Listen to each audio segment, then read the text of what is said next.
Hey, good evening, everyone. Thanks for joining us for our monthly St. Pete Timebank podcast with your host, Katrina, and our special guest, BJ. Take it away, Katrina. Thank you so much, Sandy. And thank you, BJ, so much for being here. So I'm Katrina. I'm a guest host of the St. Pete Timebank podcast. And I'm really happy that you were able to carve out some time so we could talk today.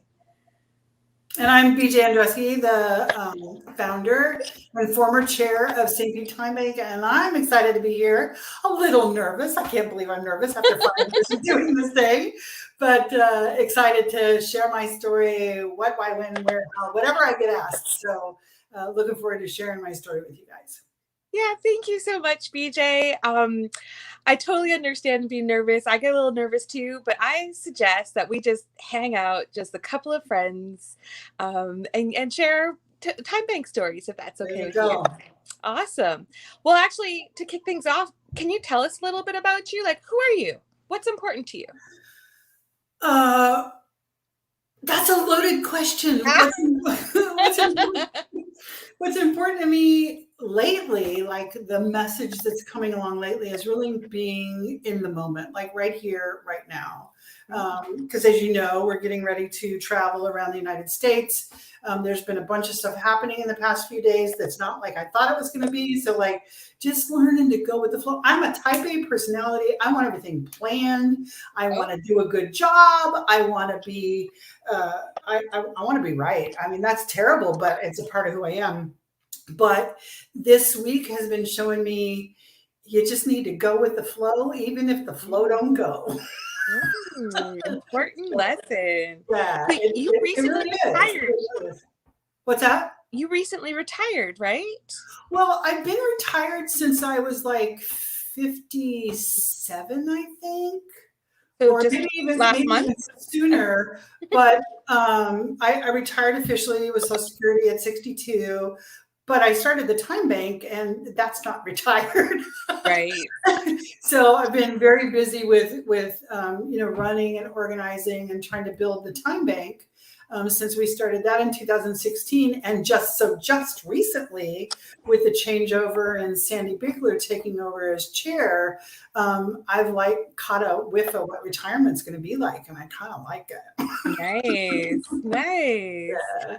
So you used to live in St. Pete, but you sold your home and you're living in, you're traveling the country now, right? My home is a tiny home on wheels. Yeah, I bought in St. Petersburg back in 2005, living in Florida since 89. Oh, wow. I bought my own home as a single woman in 2005 and owned that for 14 years. About 3 years ago, my current partner, Jim, and I, or as my grandbabies call him, Papa Jim, Jim and I bought a little retirement place over in Riverview.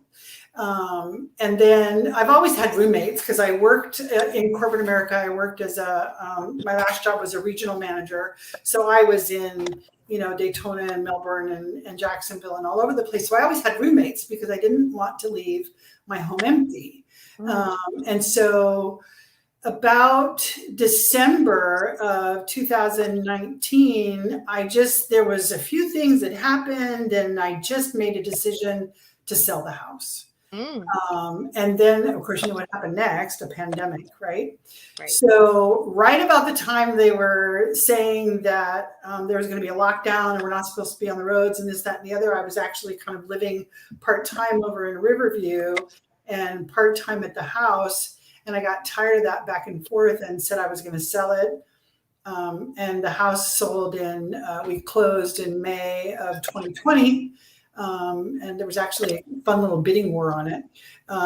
So we did very well after being upside down when the market crashed, But then now, so that pushed us into living in Riverview full time. And with the pandemic, we didn't go anywhere. We didn't meet anybody. Everybody was in solitude. And this last summer, we said, you know what? we're taking a camper and we're going. We're just going to go. And Good so, for you. yeah, we did. We took 45 days to get to New York. Now, you could either say that means we're really slow or we had a lot of fun. Right. So, yeah, we had a lot of fun. And I thought, if we don't kill each other in this little 16-foot camper in the next 45 days, I think we can do this thing, because I've always wanted to travel. Wow. Always. But I had 4 kids, and that was not something that we could do, So, what a great way to travel, though. You have all your things, yeah, everything you need at your fingertips. Yeah, like right now, the reason the podcast didn't go as planned on Friday, that Sandy so graciously called technical difficulties, was because I was, in between 2 places, and we're right now at an Airbnb in St. Augustine with 2 of my beautiful grandchildren and my daughter and her husband, and of course my partner Jim. And so next, what are we going to do? And part of the going with the flow was like, we were going to go to South Carolina next, but guess what's happening in South Carolina this week? It's getting cold, right? The Arctic blast is hitting them. Arctic blast. Oh, yes, it's hitting most of the country. And so our camper is not fit for cold weather. We don't have one of those great big old huge branded things with a heated underbelly and all that. It's like, so I'm going with the flow. We don't know the weather. We don't know what we're doing on Wednesday. So this is a part of what our new life is like. Exciting. That is so exciting. I can barely stay in my skin. That's awesome. That's awesome. Well, I want to talk a little bit more about your founding of the Timebank. How did this begin? What made you think I need to make a Timebank? Well, because I'm crazy. I had a really close friend. She was like probably my BFF, I have 2 BFFs and she's one of them, and BFF, best female friend. And she was like the barter queen. Every time I turned around, she was getting some other service or some other thing. And, oh, look, I just got this and I just got that and I got this. And I'm like, I was really getting aggravated at her. And if she's watching this podcast, she knows I got ticked off. I'm like, how do you do that? And she goes, I ask. And I went, oh, because I wouldn't ask for things. And so she was the one who found Tampa Bay Timebank because of a friend of hers or a friend of a relative or something. And she said, oh my God, there's this new thing. It wasn't really new, but new to her in Tampa. And it's like you paid a membership fee, 1 membership fee for life. And then you were like this member and you could exchange things with people. But it was different from barter because if you and I barter, you got to give me something and I got to give you something in return. And she explained to me, it's like, no. Like, I'm going to go help this guy with this and I get time. And I'm like, what? So I joined Tampa Bay Timebank in 2014. And her and I were a part of there was a small leadership team in St. Petersburg. We met once a month. And we would have a potluck together and stuff like that. But beyond that, there wasn't more. The people were in Tampa, and there was some philosophical differences I had when I learned about time banking. And I don't want to go into that or be negative about it at all, but I just felt the push to do something local. My first exchange was in Clearwater, and there was a lot of people in Lutz and different parts of Hillsborough County. And I didn't want to drive across the bridge to go cut somebody's lawn, and I had a lawnmower and I could do it. So I wanted something that was hyper local to St. Pete. And so my friend Renee and my roommate at the time, who was also involved with Tampa Bay Time, were like urging me to do what was in my heart to do, which is start something locally. I had no clue what was involved. I had no clue how much work it was going to be, but I had no clue what it was going to do either. I thought, God forbid, if we get a disaster and we have no bridges to go to Tampa, I better know people in my neighborhood who I can help and they can help me. And that's kind of where it was born. I think we should have a time bank in every neighborhood. I really do. That it should be that hyper local. And that's the way I talk about time banking to people. I love it. So what advice, if for anyone listening in right now, do you have any advice if they're in a city that doesn't have a time bank and they wish they had one, what advice would you give to someone who'd like to start a time bank in their hometown? Well, especially with all the press that we've gotten here recently, I'm being asked that question by people, how do I start a time bank? And we're a part of timebanks.org, and that's timebanksplural.org. And they have a beautiful thing on their website called Gathering with a Purpose. And it kind of helps a group of leaders to find out what their focus is. And so I would urge anybody who's really thinking about it to go through Gathering with a Purpose and find out what your function would be as a time bank. All I wanted to do was something hyperlocal. We didn't have something like, I had a lot of things on my heart, like working with the homeless and working with ex-offenders and, all these different societal pockets of things where philanthropic people put their time and energy. But I didn't want to say, let's do this with the seniors and have everybody come follow me. I wanted that to be born of the time bank itself and the people to determine what that should be. So I really think that's kind of an important first step that we might have missed out on. It took us a while to find our jam, and we did. And ours was basically about building community, just building community, But I would say go through Gathering with a Purpose, and I would urge people, if it's on your heart to do it, but I would urge people to have a small team of people, because I think I wore myself out early by trying to do it by myself. I didn't realize how much you did by yourself. Yeah, I did an awful lot in the very beginning. We had some people that joined me, and so there was like Catalina, who's now in Hawaii, and that's a fun story about the Everyday Hero Project. But I had my friend and my roommate, and we kind of started exchanging together. But a lot of it was not a real solid core leadership. We built it as we went. So it's kind of, we were building the airplane as we were flying. Oh, wow. And my advice would be build the airplane on the ground and take a few flights up, when you can, but build it on the ground. It's probably a little bit sturdier, Like pilot it? Is that what you mean? Like maybe pilot on a smaller scale? Just a little bit more thought and process from the beginning instead of like hit the ground running. Okay. I joined the time bank in 2019, or was it 2018? No, it was 2019, I think. And it seemed like it had been like this system that was established for decades. Like I had no idea that it was so new until last month, actually. And when did you join? 2019.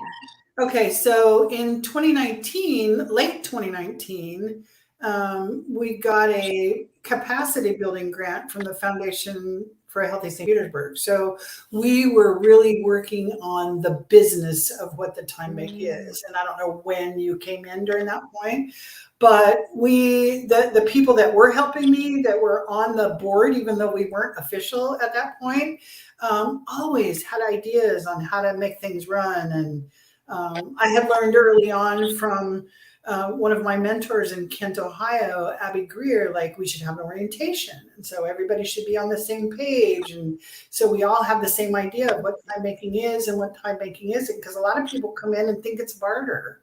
And It's not, it's just not. And so I'll take that as a compliment. Yeah. So we have a couple of comments. Teresa Jones is saying, hi, BJ. Hi, Teresa. And she goes, I wish I could share this on my timeline so people who aren't already members could learn about the time bank.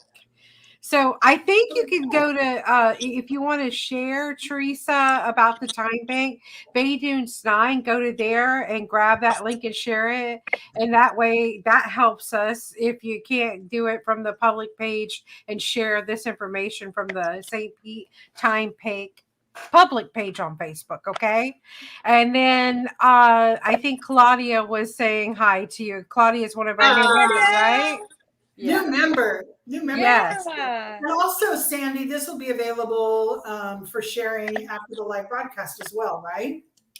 I believe so. After you can share it, right, Katrina? I don't know. I just automatically share it on my timeline. So Yeah.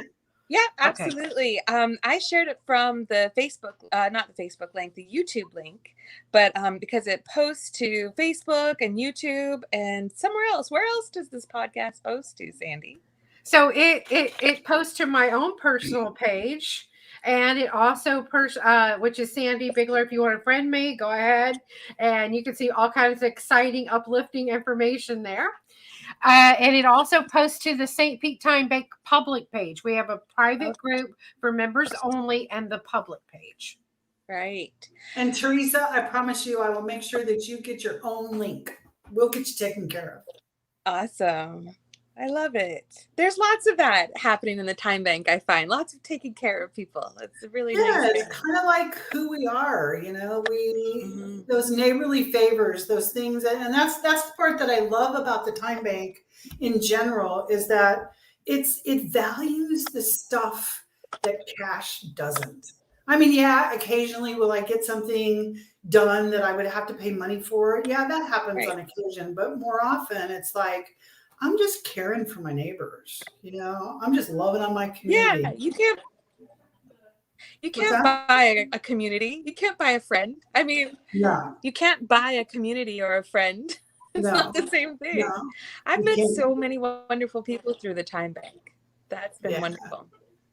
Yeah, during the pandemic, I was doing all the orientations. I'm losing you here a little bit. Oh no! Can you hear me? I can see you, but you froze for a second. Yeah, just a little hiccup. I can hear you. Okay, where were we? Hopefully it's not on my end.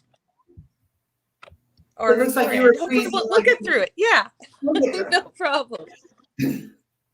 Yeah, so during something you had just said during the pandemic, we were doing all of the orientations virtually, and I was doing one a week. And I got to meet every new member. It was so cool. Wow. Yeah, it really was. So nice. Get to meet a lot of people and know what they love and that. So it's fun. Who does the orientations now? Donna Terrence, our board member who's responsible for education. She's been doing them still virtually. Nice. I think there's talk of maybe starting some in person, but still virtually. We're still in the middle of a pandemic, but yeah, Donna does them now. And I know she's looking for help too. So if there's any time bankers on and you love doing this kind of thing, she could use the help, because in my experience, it gets a little tiring doing it all by yourself, so it'd be nice to have a group of people.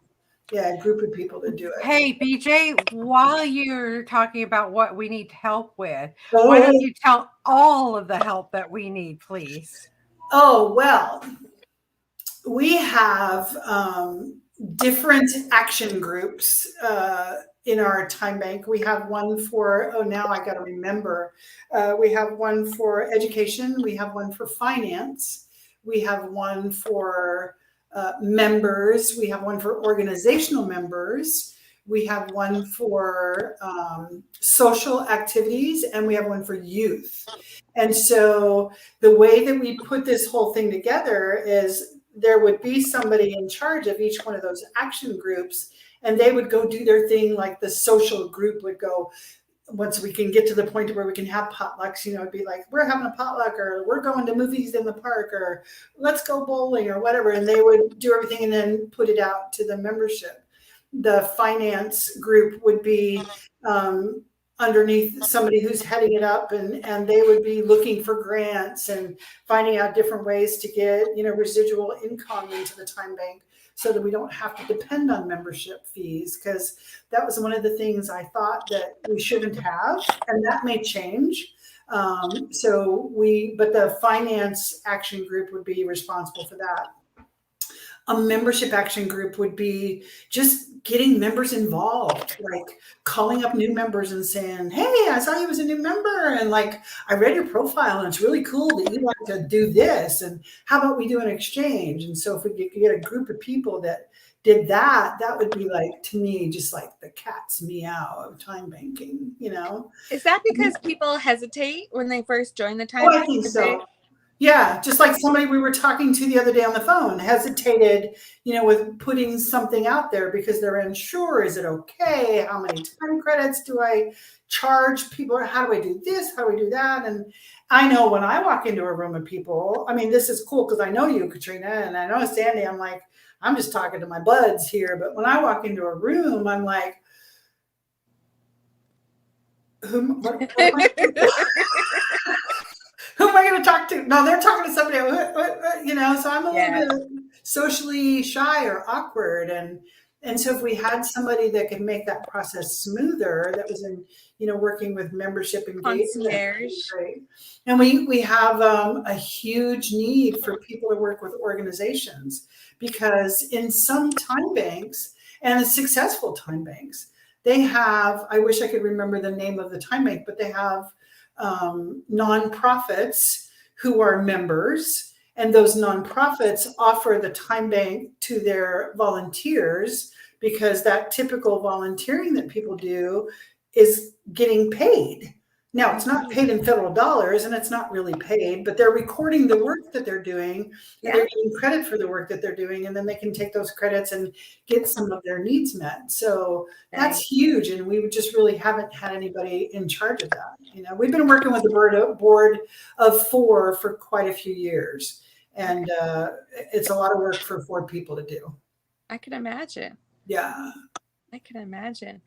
I wanted to ask you about orientation for anyone who's listening in, who's not a current St. Pete Time Bank member, but wants to be, or is curious, like, what does it take to become a member? Can you tell us about that? Besides giving us your firstporn, no. You said it was free. I know. You go online at stpetetimebank.org, and there's a little link that says join, and it takes you to our members only software, and you fill out a profile just like you do on any online program. You got to tell us a little bit about yourself. The information, the personal information that you put is private. Nobody sees your address. You can mark, no, don't show my phone number. We do ask for people to put a picture of themselves so we know who they are. You can't put a picture of your favorite art piece in your living room or your dog, unless you're holding your dog, But, and then you can do so much until you get activated. And in order to get activated, we want you to go to an orientation. And an orientation is 90 minutes.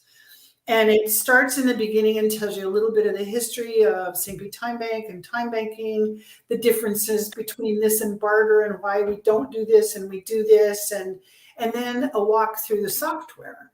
And because a lot of people just don't pick it up and do it, you know what I mean? They need to be hand-walked through it. Some people do. Some people are like all the way through it by the time Donna is doing the orientation. But we kind of make everybody go through the same process, so at least everybody is on the same page when they jump in and start doing exchanges. We do a light background search. We're trying to we concentrate on telling people that they're responsible for the exchanges that they do. Like, I wouldn't invite somebody that I didn't know into my home any more than I would in real life. We hope to have a safe community here, but everybody's responsible for their own exchanges. But we do a light background check because we don't want violent felons hanging around. Not that there's anything wrong if you have a felony history from years ago or something like that, but violent felons need to do something else. It's not time banking right now. So, and sense. Then we activate the switch. We turn the switch on, and you're a time bank member once you go through that process. You have to show an ID so that you can say, yes, this is really me. I don't want your name to be Dr. Love, Right. That kind of thing, or real people. I like that. There's a vetting process. Yeah, real people. A little bit of a vetting process. Yeah. So. I was chatting with someone, and she asked, actually it's Claudia who's watching right now. She asked, like, what happens, what's to prevent someone from taking advantage? Has that ever happened where someone joined the time bank and just took and never gave back? I love that question because there are 2 things. The first thing is, people that take advantage of other people usually hide in the dark. Mm. They're not very visual. They're kind of being creepy and sneaky, and they're doing things that they don't want anybody to know about. Well, you can't do that in the time bank. If I do an exchange with you and it's creepy, you're going to say something. You know what I mean? We're a community. We're a community of people who are helping each other. And so in the history of time banking, from the time bank coordinators that I've talked to, that doesn't happen a lot. Now, let me give you a personal story. There was a person in the time bank that was very loud about receiving. They wanted, they needed, they blah, blah, blah, all the time. Ask. And I thought, oh, maybe I'm going to learn something. So I looked at that person's profile because I have rights to this. At the time, I had rights to the software, and I could look at everybody's profile. And that person was very loud about asking, and very, very quiet about giving.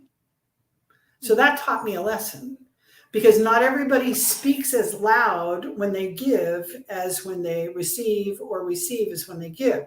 And we talk about reciprocity as one of our core values, that in the time bank, we're asked to do both. It attracts givers, I think, because givers think, oh, I could get something for this. I mean, when I volunteer at XYZ company, I get, I believe, karma. You know what I mean? What goes around comes around. But there's nothing concrete that I really take away that I could use somewhere else. And time banking gives me that. Mm-hmm. So I think we attract givers, but we tell the givers, like, you need to look at your account and make sure you're doing both. If you're giving it, when we give,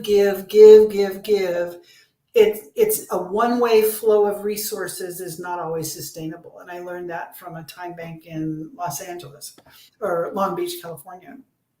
It's like, wow. we can't give all the time. We have to fill ourselves back up. And it could be as easy as, hey, I need a ride to the airport, or, can somebody come help me with my lawn? My lawnmower broke. Or, in my case, it's like, there's a hurricane coming. I can't do this by myself. Will somebody help? Because Jim was, he was up in New York. So we've not experienced that. And I think time banking as a whole, I'm connected with coordinators all over the United States and all over the world, actually. And we meet once a month in a coordinator call. It's available for time bank coordinators. And I've never heard somebody go, oh yeah, we got a group of people, all they do is take. It's just never happened. And plus, if you think about it, for everybody who receives, there's a giver, right? There's a giver for every exchange, and there's a receiver for every exchange. So if you look at the time bank as a whole, it's balanced. Did that answer the question? That makes sense to me. Yes, great job. Really a wonderful way of answering it. Thank you, BJ. I've noticed too, like, it's had always felt very balanced to me. I know in the very beginning, I had my time bank credit bank was really full. I hadn't cashed in on any of it, but in no time at all, like, things just popped up. Like, all of a sudden I needed some things. All of a sudden I needed some help with stuff. So it came up and it was relevant. So I get that. The balance, I think it happens organically and naturally. I think so. Of course. I think so. It's not, there's no hour police. I used to say that in the orientations, and I think Donna still does. There's no hour police. There's nobody in the back going, oh, Katrina has too many hours. She's been giving. You know what I mean? It's just something that we ask people to be aware of, because we value giving and receiving equally. So the most natural place to go is, can we go in the hole? Can we go in the negative? Because people ask that. Yeah, they asked that on the reporter that just did from St. Pete Catalyst asked me that question. And I'm like, I want to get badges that we can put on. I said, I went on the other side of zero, because we don't think it's negative. It's not negative. If we value giving and receiving equally, what does it matter if I receive first? We're not second-class citizens because we receive. That's a really good point. So why can't I receive 10 times in a row? There's no rule about it in St. Pete Time Bank. There may be in other time banks. There are some time banks that say you can go so far in the hole. We don't even call it in the hole. We call it the other side of zero. You can visit there every time you want. And I urge people to do it. Sit with it. See what it feels like. Because our monetary customary system that we deal in says you don't go in the hole. You work yourself to where you have what you need. And if you go in the red, you're in trouble. And we're just not like that. We're not like that. So I urge new members and members that have been around for a while. Yeah.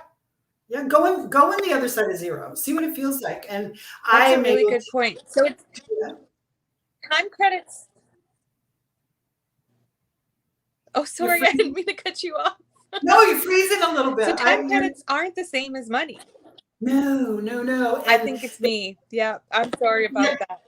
That's right. The people that try to equate it to a total economic system like money just don't get it because it doesn't match up. Some of it, yeah, it's an alternate currency in some ways, but not in every way. You know what I mean? Because the question I get is, well, or the statement, well, you're just like the feds. You're just printing money. You know, you're printing a currency and it has no value. And I'm like, oh, no. We are not printing anything. We are not making up anything. We are just recording work. Right. That's it. Nothing happens. We're not paying anything. We're not spending anything. We are recording work. You work doing something you love and we record it and you get a credit for doing that work. So we're not creating anything. We're not pulling time credits out of thin air. People are working hard for them. Now we're doing what we love, hopefully, but yeah. So it doesn't relate very well to alternate currency, but it is a kind of an alternate currency. Could you imagine if we could pay our mortgage with time credits? Yeah, that would be helpful. Yeah, not. But you bring up a good point. Because it's not just recording work. I know, like, I've purchased material goods sometimes through the time bank. Right. Like I've got shelves or food from people. How does that work with time credits? How much does a thing cost in time credits? Take the whole purchase out of it. So we're not purchasing. You are exchanging. And I got this from Laura Oldani. I got clarity from Laura Oldani because she teaches about the 8 forms of capital, or I think it's 11 forms of capital. So your work has created capital that you have in a bank, right? Now you're exchanging that capital for something physical.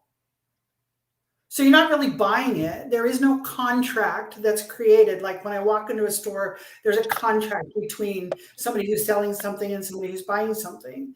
And here there is no contract. It's like, I know you want this purple mug. You've been talking about this purple mug. How many hours of your time are you willing to exchange for this purple mug? So it's a negotiation. Yeah. It's like, hey, I might be willing to work for 3 hours because I wanted the purple mug and it fits right in my bike seat, so I can drink this and my bike is purple and I wear purple when I ride my bike. I don't. That's just a story. But what I'm saying is it depends. So somebody else might purchase, however you want to look at it, trade time credits for this item more. So you're not saying, I must have 5 time credits for this. No, I'm offering something to the community that they can exchange. And I did write an article about that, and it's on our software. So for any members, maybe I should put it on the public website as well. Any members that want a little bit more, it's exchanging goods. This is how we do it, or something like that on our members only page. So, but it's just a little, did I get something for time credits? All the time, but it's not a purchase because we're not making an agreement. We're not making a contract. We're trading our time, our capital that's in the bank for a physical good that somebody else is giving up or has made. It's an exchange with the neighbor, with the community. That's it. I like it. Yeah, that makes sense. Some people would say it's splitting hairs, but it is what it is. Yeah. No, I don't think it's splitting hairs. I think it makes a lot of sense.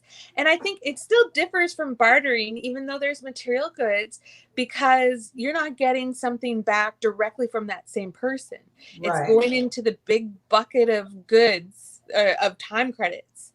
Right. Because I think the biggest thing about barter is the negotiation that is required in barter is, so you're going to give me a professional service like graphic design that usually is billed out at X amount per hour, right?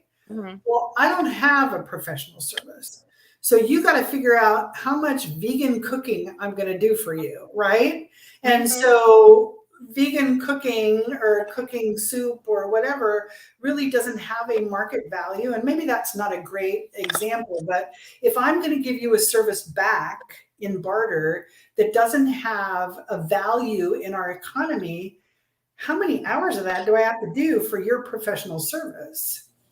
So I might have to do 20 hours of mending socks to get you to create some that you usually charge $150 an hour for, and so my work is this much. Right. Your work is this much. Yes, you have an education and you know how to do it. And I understand that. And it doesn't devalue that. But you have to decide how much of my work is going to pay for your work. And that negotiation sometimes gets a little tricky, especially when it's not egalitarian. I have a different background than you do. I'm just a high school graduate, and I'm not talking about you specifically, but you know what I mean? For people that have PhDs and, they're lawyers and doctors and stuff like that, it's like that becomes a negotiation factor in bartering that we just don't do here. My hour is as the founder of this thing and putting in hundreds of hours into St. Pete Timebank is no different than anybody else's hour. An hour is an hour is an hour. That's it. I like that. Yeah. I like that a lot. I really did too. I did too. Yeah.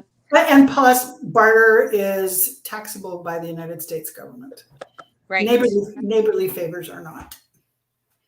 That's a really good point. Not that I have anything against taxes, but it is nice that we don't have to worry about that here, because it would cause fees. I think it would be a barrier between membership and make it harder for people to participate if they had to. Yeah, and I have nothing against taxes as well. I mean, it's where we live. Taxes are a part of life, and I get it. But if I can do a neighborly favor for somebody, and how do you tax neighborly favor? How do you tax reward systems reward systems like honors or miles or something? You know what I mean? It's like, how do you tax that? You can't. Right. Makes sense. Yep. Do you have any stories to share of some of your favorite time bank exchanges, something you did that really helped someone, or some way that you got some wonderful help from someone? Two of them come to mind. One is my hurricane story, and then the first one, when I was in Tampa Bay time, I had the hardest time asking for help. I was taught for many, many years, and like as a small child, if you don't have, it's because you didn't work hard enough. You work harder and you will get what you need. So if you don't have what you need, it's a want. And that's my story. I'm not saying that was anybody else. That was my story. And so I had a hard time. It's like, I don't need to have somebody come over and help me with that messy closet. I just need to get off my fanny and do it. Right. And so I had this work ethic that was really strong. And my partner, Jim, had given me some embroidery threads from his mom. And they were on pegboard, it was on a pegboard, and the pegs were this tall and the embroidery sat there. And it took up a space that was 2.5 feet tall by a foot wide, a foot square. And I wanted to get them off of the pegboards, and they just sat there for a year. And I thought, I don't need help doing that. It's sitting there. And if I would just get off my duff and do it, it would be done. But it just sat there. And so I thought to myself, well, I could ask somebody to do it with me. That's okay. it's not like I need the help, but I could ask somebody to do it with me. So I called up a woman that I had met in the time bank, and I said, hey, you want to come over and help me sort embroidery threads? I got like, I don't know, 150, 300, whatever it was.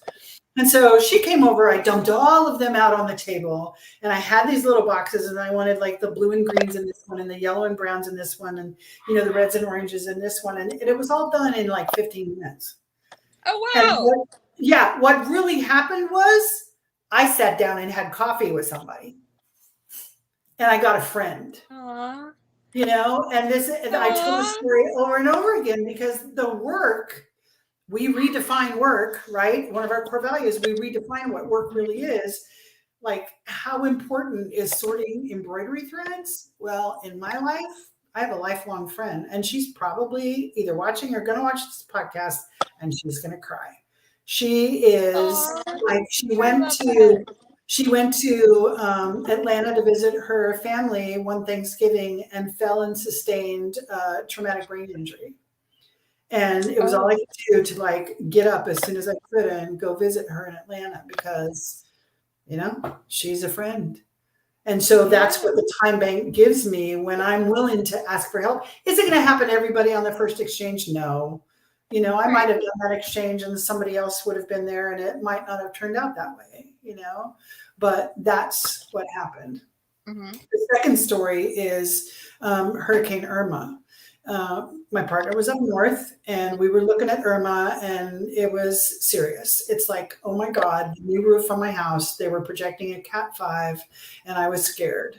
And I looked at what needed to be done, because I follow the hurricanes very closely. And I looked what needed to be done. I said, it's going to take me a week to do this. I got 5 days before this thing hits. And so I put it out to the time bank. And I said, I need help taking care of stuff. Somebody showed up that had a pretty bad injury and was disabled and couldn't do much. But there was something for them to do. I said, you go get all of the wind chimes that are at your eye level. I love wind chimes, and they were all over my yard. And just bring them to the garage. And that was something that they could do. So they had something that they could do. And then there was somebody else that was able to border up my windows, and somebody else. So in 4 hours, 5 of us got everything done that would have taken me all week. Wow. And I know, right? That got done through the time bank. And then I turn around and open my home for time bankers during the hurricane, because I didn't lose electricity. It's like, hey, come on. I didn't want to stay there all by myself. I had roommates, so, they were there as well. But people came, and then my next door neighbor had no electricity, but I did. We were just on a grid like that. So people came and got a shower and sat in the air conditioning, because, hurricanes in Florida are muggy, yes. muggy when you lose electricity. So that was the other end of the time bank story, where I was able to give as well as receive, from the same storms. I love that story. These are 2 of my favorite time bank stories. Yeah, beautiful. I love them. I want to get into a little bit more challenging question, if that's okay. What's your least favorite thing about time banking? What's been the hardest thing about it for you? The hardest thing, I think, not about time banking itself, but about being a leader in a time bank, is that it is work.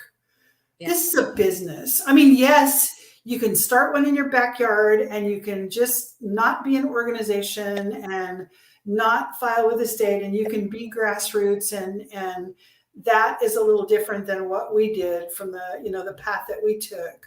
And we became an organization, and I started learning about, what organizations do to thrive. And of course, I wanted to have St. Pete Time Bank continue to thrive, and there's things to be done. And I, although there's parts of it that I'm good at, it's not something I love. I do not love running a business. As an entrepreneur yourself, I know you have, work, but there's like, you got to do the social media part. You got to do this part. You got to do that part. And as a friend just said,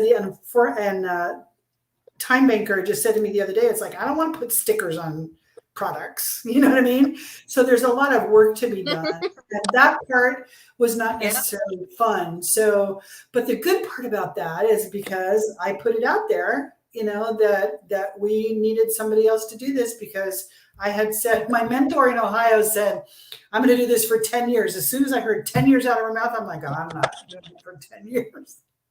I'm doing it for 5, And it was Sandy and a broadcast, actually, her regular broadcast. She asked me to be on it. And I said, I've got some hesitation. And she goes, well, if you've got hesitation, you need to follow your gut and not go. And I said, no, because I don't know. I'm stepping down in September and I don't know who's stepping up. And she said, oh, this organization needs somebody to run it. I will do what I can to help make sure that happens. And she did and is. And, it's taking on a total new flavor because of who Sandy is. And so I'm stepping back now that I'm doing the things that I love to do now, instead of running a business and running a meeting and, running the agenda and taking care of this and trying to find all the loose pieces and put them together and glue them together for running a business. I'm back to doing what's fun, like creating the website. I dusted off my web design from 20 years ago and, worked with another time banker and helped make sttimebank.org, the new public facing website, and doing this traveling. I love it. Yeah, really excited. I can appreciate that it's a lot of work to set up and maintain a time bank. But what better environment to find a community of people to help you run it, right? This is right. Like it's made for a collaborative experience. It is, but out of the 300 members that we have right now, we have a board of 4. We need more. Sandy asked me to, say what else we need, and it's like we need board members. We need people who are willing to spend 5 hours a month and put the message out there and do these things on our members website. There's an organization chart. If you look, I think it's on the right-hand side, you'll see a link to the org chart. I don't know if that got updated. I might need to make myself a note, but there's different things that people can do. And it's like, I think there's a parable that says many hand makes light work, or that might even be a scripture. I don't know, but it's like, if we all work together, work becomes easier. And especially if everybody does what they love.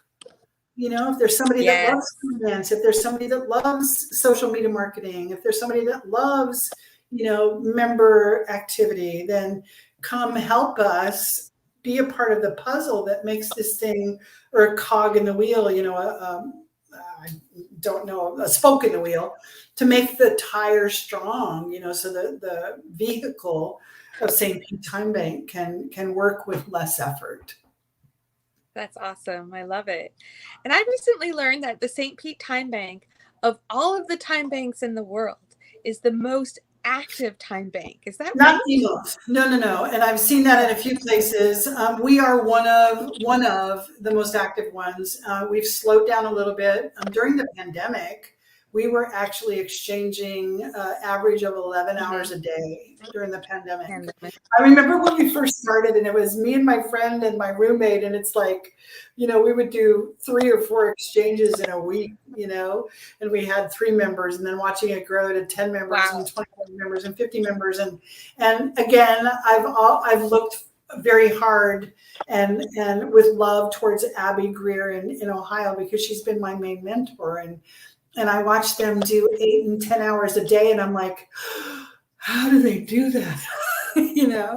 But we got there. We've slowed down a little bit because people, I think, have gotten involved with their lives again, as to where before, during the lockdown, it was like we were all so tight in our homes. But so it's not the most. If you go to timebanks.org, there's a list of time banks, and we are almost always on the first page because we are always exchanging. We have over 30,000 hours of exchanges since 2016. That's a lot of time. Yeah. 30,000 hours. I think it's 30,500. I think it's 30,500 now. Yeah. So, and it's constantly growing. And that's because people are doing it, and if they're not, I turn out the lights. We turn the accounts off. It's like, if you're not going to be active, that's fine. but let's just turn off the lights and not have to pay for an account. Let's not pay for electricity in a room we're not using, So. Right. So if someone's not participating in the time bank, they joined, they maybe had one exchange and then they do nothing, their account gets shut off In a year. If they can't do a time bank exchange in a year, then we shut off the account. Mm-hmm. We disable the account. So, but a year is an that awful long sounds time. reasonable. Yeah. We did it at 6 months prior, and the board and they voted would always rejoin. All they have to do is click and go, okay, I want to be active.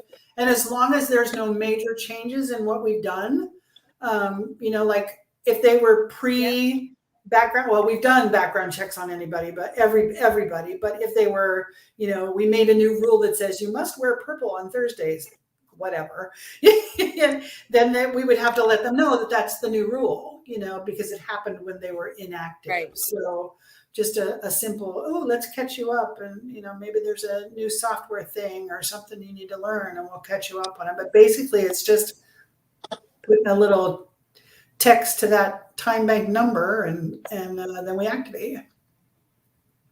Nice. It's good to know that it's so easy. Sandy, what else did I miss about what we need? Well, let me just say this. We could always use donation of funds because it costs $5,000 a year to run this, because the software the more members we have come in, we have to pay more money for the software for timebanks.org. So anybody that's listening, we have a donation link within the software for GoFundMe and PayPal. And also, if you look in the Facebook feeds, you'll see them occasionally, whenever I remember to post them up there. And I just want to thank again, I said this Friday night when I did an impromptu. Thank you, members that over donate. We love you. Yeah. We are going to recognize you and honor you in the near future. We could have a dinner. Yes. So thank you guys for all of your donations. We have some people who have given some very, very nice, heartwarming donations. But again, the idea came from the board. It's like, can you give $3 a month? We don't have a membership fee. Just give $3 a month recurring. You're not even going to miss it. Like it's less than a fancy coffee, right? At one of those places, $3 a month. And that would, if all of our members did that, oh my goodness, boy, we wouldn't have to worry about anything, and we're financially strong right now. We have money to pay our bills and there's enough money to make what is coming due because we have been doing fundraisers all along. So don't get me wrong, we're not broke. We have the money to do what we need, but we have continual expenses, and the budget for the expenses is on the website for our members to see. And it's round figures, but it's $5,000 is what it takes to run this organization, which is a business. We have to pay the state of Florida and do a report whenever there's a new board member. We just recently changed our address. We have to tell the state about that. We got to do that. There's things that a business it costs to run. So, and $5,000 to run a business is nothing in today's world. Nothing. For 12 months, that's not bad at all. And Catalina says she loves you both. Oh, can I tell a story? Love you right back, Catalina. What's that, BJ? Can I tell quickly the story of Catalina? Yes. I love this story so much. Please. So when I decided to do St. Pete Time Bank, I wanted to make sure we had a fiscal agent, because a fiscal agent is responsible as a nonprofit for the organization. And so I knew Catalina. She had been to an orientation and I knew who she was, but I was kind of like watching people on Facebook, right? And Catalina had an organization called the Everyday Hero Project. And I saw online that they were on Facebook, that they were looking for donations because it was cold, right? Not donations of blankets, I mean. And like the next day, I see a video of them handing out the blankets. And I'm like, they didn't talk about it for 6 months. They just did it. Catalina and her crew just got stuff done. And so I called Catalina and I said, would you be our fiscal agent? And we went through the process to take care of that stuff. And then we first became, she said yes. And we went through the process. And we first were called the Everyday Hero Exchange. They are the Everyday Hero Project. We were the Everyday Hero Exchange, the time bank underneath the Everyday Hero Project. And then things happened and members suggested that our name get changed and we got to be a business and, all that stuff. But what is the really cool part, warms my heart, is when I get done with this travel in about October, at the end of the summer, I'm planning on going to Hawaii. And Catalina has graciously said that she could host us for a week. And I'm looking for, and my intention is to stay there through the winter and help her do what she's doing now in Hawaii, which the time bank is like flying in Hawaii. Wow. Since she went home, and I'm looking for her, Wow. but it's home for her. And so I'm looking forward to helping her in that venture in Hawaii. And I'm planning on visiting every time bank that I physically can when we travel around the country. Wow, that's a great story. Yeah. I love hearing something else that's part of Catalina's story that I'm really in love with is that she met her husband through the time bank. With my paint rollers. She reminded me of that. She had done an exchange and asked for some painting stuff. And somebody else recently asked for some painting stuff. And we're trying to cram everything that we want to keep in this little 5x7 shed. And I'm like, I asked Jim, I said, can we just give away this in the time bank? Can we just put this big tub of stuff in the time bank? And he said, yeah, let's get rid of it. And so Catalina popped in on Facebook and said, it was your paint rollers, BJ. So yeah, that's a cool, I had forgotten totally about that. I mean, I remember that she met her husband and fell in love painting, her place. But yeah, I was a part of that. It was just crazy. That's beautiful. She talked about that on the town hall meeting today, too. Aww. Nice. Cool. Yeah, It's so I'm just so a great excited story. that I'm ending this journey in Hawaii, which I've always wanted to visit. So I'm ending this journey there. Or it'll just be a leg on the journey. Who knows? Yeah, I was gonna say ending. Are you you moving to Hawaii? Well, who knows? Oh wow. But we're gonna be there for at least a week, and I hope we're gonna be there all winter. So Wow, we're working on manifesting those things that we need there. So I love that. Yeah. And I love your plan to travel around and visit time banks wherever you go. How exciting. I've met so many of them. There's such a beautiful community of people that have heart like I do that want to do this in their community. And I can't wait to meet them face to face. How many have you met so far? Physically, face to face met or on? Yeah. I don't know. Probably 10, maybe. That's amazing. So just your travels. You're in a city, you look up, do they have a time bank? And then how do you reach out to someone in a city with a time bank? How do you do that? Timebanks.org has a list of everybody that's affiliated. Do I have a lag on my end again? You're fine. I can hear you. Oh, good. So timebanks.org has a listing of time banks that are affiliated with them. And those are time banks all over the country, and you can look there. I think you go into find a community, and there's also another large organization called Our World, HOUR world.org, and they have a map of the United States, and they list time banks as well. And then Google, you can Google it, because there's many organizations that are not affiliated with either timebanks.org or Our World. And they're just doing this, so they can be Googled as well. Do they all have phone numbers or email addresses? Usually, yeah. Google, is there a phone number? Yeah, usually, if Google maybe time bank, see what comes up. There's a lot. Yeah. So, okay, that's good to know. I love it. In Albuquerque, New Mexico, or time banks in Long Beach, California. I love it. That's great to know. All right, ladies. Well, we have about a minute and a half. Is there something that you guys want to say before we close up the show? I'm gonna borrow from you, Sandy, and just say, if you're thinking of doing something in the time bank, just do it. Just do it. Don't talk about it. Just do it. Just take some action. Doesn't matter how big, how small. Just do it. And you can ask for help if you need it. You sure can. If you're not sure. Yeah. Lots of helping hands in the time bank. Yeah. Thank you so much for having me on here. This has been an honor. Katrina, thanks. You're welcome. Thank you so much.